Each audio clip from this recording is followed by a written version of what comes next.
Olá, seja muito bem-vindo ao Café Virtual.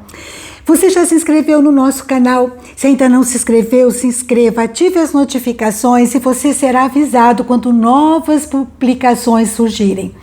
E hoje eu gostaria de conversar com você sobre um texto que está em Efésios e ele diz assim: desperta, ó tu que dormes, levanta-te entre os mortos e Cristo te iluminará.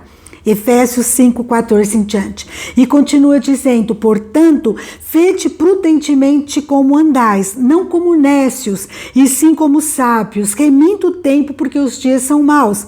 Por essa razão, não vos torneis insensatos, mas procurai compreender qual a vontade de Deus. Então, eu dei o nome da nossa mensagem, da nossa conversa, como facilão. Porque, lendo esse texto, eu fiquei pensando, será que eu tenho vacilado na vida cristã? Tenho dormido? Vacilão é aquele que é indiferente, aquele que dorme no ponto, aquele que vive distraído, né? E tem nome de vivo, ali anda, mas é um cadáver abundante. Só esqueceu de cair.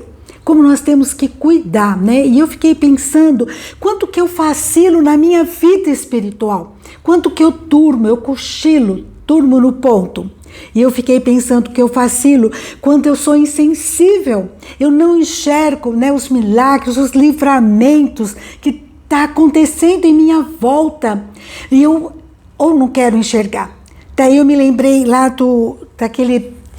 daquela passagem que aconteceu com Jesus, em que Jesus ele tinha curado um cego de nascença. Ele tinha curado esse cego, está lá em João capítulo 9, né? De 1 a 10, mas o pessoal não queria de jeito nenhum acreditar, porque ele é cego de nascença, ele era muito conhecido pelos vizinhos, pela população, e todo mundo começou a comentar isso começou a irritar os fariseus. E eles conversaram com esse cego, perguntaram sobre se era verdade que ele era cego de nascença, depois de novo voltaram a perguntar, daí quiseram falar com os seus pais, né? Então lá no versículo 19 fala, é seu filho, ele nasceu cego, realmente. Eles começaram então a ter uma confusão ali, porque eles não tinham como negar. Ele realmente era cego de nascença e Jesus o tinha curado. E eles então, no versículo 16, eles procuram explicações, né? Falhas. Olha, é sábado e ele curou? Como pode? Daí depois fala, como pode um homem pecador fazer tamanhos sinais? Eles ficaram confusos. E havia confusão, dissensão, briga entre eles.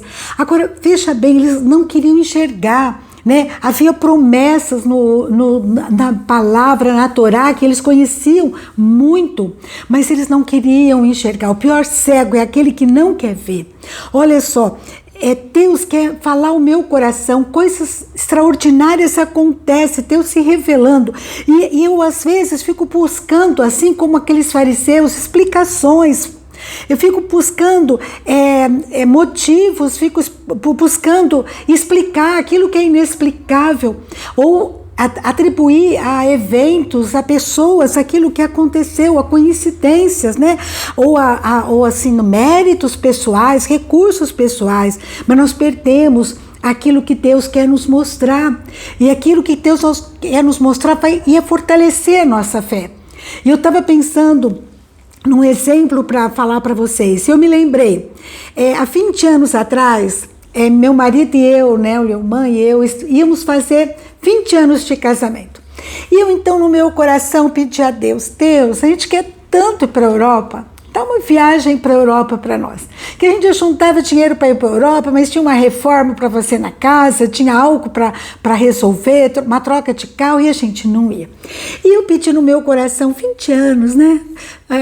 Deus, tá para nós essa viagem. Eu pedi a Deus no meu coração, mas não mencionei com mais ninguém. Eu fui no supermercado e lá no supermercado tinha um cartaz dizendo: a sua receita vale uma casa. Eu então mandei umas 4 ou 5 receitas. Dali um tempo, eu recebi uma ligação e uma pessoa dizendo que a minha receita tinha feito sucesso entre os chefes e que eu tinha sido classificada em primeiro lugar e que eu ia ganhar um valor equivalente a uma casa, que eu podia escolher, né, o dinheiro ou a compra de uma casa. E eu fiquei toda maravilhada, no começo eu nem acreditei, mas depois eu vi que era verdade. E eu fiquei toda empolgada e conversando com a minha filha, né? E falei para ela assim, olha, eu vou trocar o computador do seu irmão, vou comprar a maquininha digital que estava começando a aparecer naquela época. Eu comecei a colocar um monte de coisa que eu queria comprar e fazer com aquele dinheiro. E a Débora olhou para mim com o olhinho dela crescendo, mãe, vai para a Europa com o papai. Você quer tanto ir? Na hora veio aquele pedido, aquela oração. Então eu entendi que não era coincidência, era providência de Deus. E nós fomos para a Europa. E foi tão maravilhoso. Foi momentos maravilhosos que nós passamos ali. Conhecemos vários países, né? E na volta, é uma coisa tão linda que eu tenho que compartilhar também. Nós estávamos esperando uma fila enorme, né, lá em Portugal, para entrar no avião, e uma portuguesa perguntou por nós, começou a nos chamar. E a gente ficou preocupado, né? Saímos da fila e fomos atrás daquela mulher. E aquela senhora nos levou para dentro do avião e nos levou para um lugar que era primeira classe, que eu nunca tinha visto antes. Eu confesso que eu nunca mais vi. Era super espaçoso, né? Entre um banco e outro, e também com relação à parte da frente. Aliás, nem tinha ninguém na nossa frente. E a gente tinha televisão particular naquele momento, 20 anos atrás, né? E nós tínhamos também, podíamos escolher o cardápio, ganhamos vários brindes, né? E havia controle até para a curvatura da nossa coluna. Eu nunca vi coisa igual na minha vida. E a gente foi chamado. Agora você me pergunta por quê?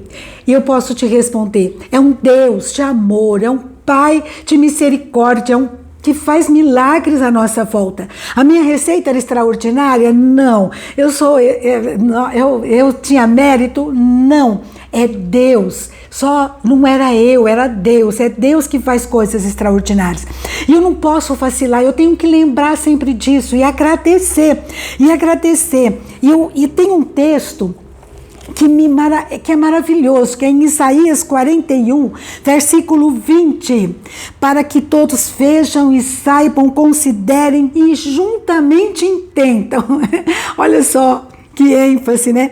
Que a mão do Senhor fez isso, que o Santo de Israel o criou. Foi Deus. Impossível ser outra forma. É Deus na nossa história. E eu não posso vacilar e achar que é coincidência, que eu sou boa. Não.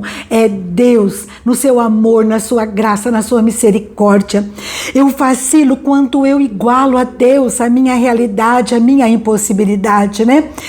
Quando no passado mentiram para mim e eu penso que Deus não vai me perdoar, mas que Deus não se importa comigo, que Deus desistiu de mim. Mas saiba que o nosso Deus tem um amor tão grande. Olha só o que aconteceu conosco. E um perdão tão extraordinário, né? Que nada foge do seu perdão quando nós reconhecemos e pedimos perdão. Lá em 1 João, capítulo 1, versículo 9, diz que se confessarmos os nossos pecados, Ele é fiel e justo para nos libertar, para nos perdoar os pecados e nos purificar de toda injustiça. Não coloque limite no perdão de Deus. O inimigo é sujo. Ele começa a falar, Deus não te ama mais, Deus se esqueceu de você. Não acredite. As promessas de Deus, elas são cumpridas, porque Deus não mente, Ele cumpre todas as suas promessas. Em Josué capítulo 21, versículo 45, diz assim: de todas as boas promessas do Senhor ao povo de Israel, nenhuma delas falhou, todas se cumpriram. Esse é o nosso Deus, um Deus fiel. Como diz lá em Jó, eu sei que o meu Redentor vive. E ele diz lá em Jó 42, versículo 2, pensei que tudo podes e nenhum dos seus planos pode ser frustrado. Esse é o nosso Deus, Deus de milagres, Deus de realizações. Eu vacilo quando eu fico colocando limites no poder de Deus. Eu igualo o limite de Deus igual ao meu. Lá em Mateus 19, versículo 26, Jesus diz, pode ser impossível para o homem, mas para Deus tudo é possível, não há impossível para as promessas de Deus. É um Deus que pode curar você no seu interior, transformar pessoas, casamento, filhos, mudar temperamentos. Ele pode curar doenças, cura física, sim, mas a maior milagre, a transformação do nosso interior, é Deus tratar conosco no nosso interior. Esse é o maior milagre. Não há impossível para Deus, não há coisa demasiadamente difícil para Deus. Eu vacilo quando eu acho que é impossível e eu fico tentando lutar, patinar com as minhas próprias forças e elas são nulas. Eu sou impotente, eu sou incapaz, mas Deus pode todas as coisas. Eu vacilo quando eu não priorizo o que é essencial. O que é essencial é o que eu sou e não o que eu faço. E eu fico fazendo num ativismo desregrado, né? Correndo sem parar. E eu não paro para orar, para conversar com meu Deus, para ser tratada, transformada, curada por Ele no meu interior. Isso é o mais importante. Aquilo que eu sou do que aquilo que eu faço. Eu vacilo quando eu me apoio em milagres do passado e me acomodo, né? Ah, Deus fez tanto no passado, mas Deus é aquele que está fazendo hoje, aqui e agora. E eu tenho que orar, buscar a Deus, não só para milagres acontecerem na minha vida, na vida dos meus familiares, mas para Deus intervir na vida do nosso país que precisa tanto, da nossa cidade que precisa tanto. Deus intervir de uma forma miraculosa, diminuindo acidentes, diminuindo a violência, diminuindo a imoralidade, diminuindo aquilo que tem desagradado o Santo Espírito de Deus, que eu possa ser instrumento dele, canal de bênção na oração, na intercessão. Porque eu vacilo quando eu perco o foco da minha missão, que é estar aqui para fazer a diferença, para esperar sim a vida eterna, porque a nossa vida, ela não se restringe aqui e agora, ela se restringe à eternidade com o nosso Deus. Então eu não posso perder o foco, eu não posso vacilar, eu não posso cochilar, porque senão eu vou perder coisas extraordinárias que estão acontecendo ao meu redor e perder o projeto que Deus tem para minha vida como intercessora, como sal, como luz, como instrumento nas suas mãos. Como aconteceu com Jacó, né? Aquele texto que está lá em Gênesis 28:16, quando Jacó acordou do sono, ele disse: sem dúvida, o Senhor está nesse lugar, mas eu não sabia. Deus está perto, perto está o Senhor.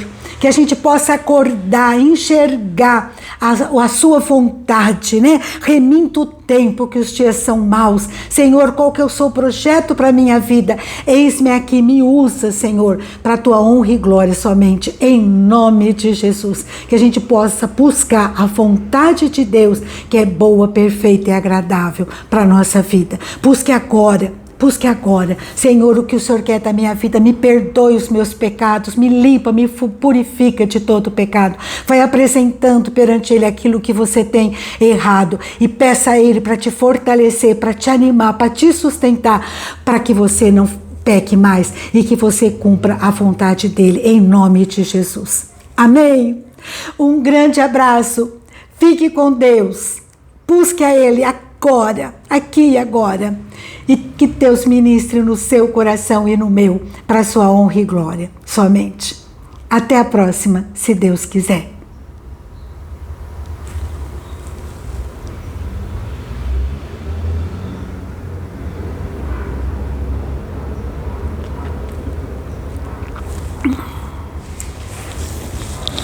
Uau!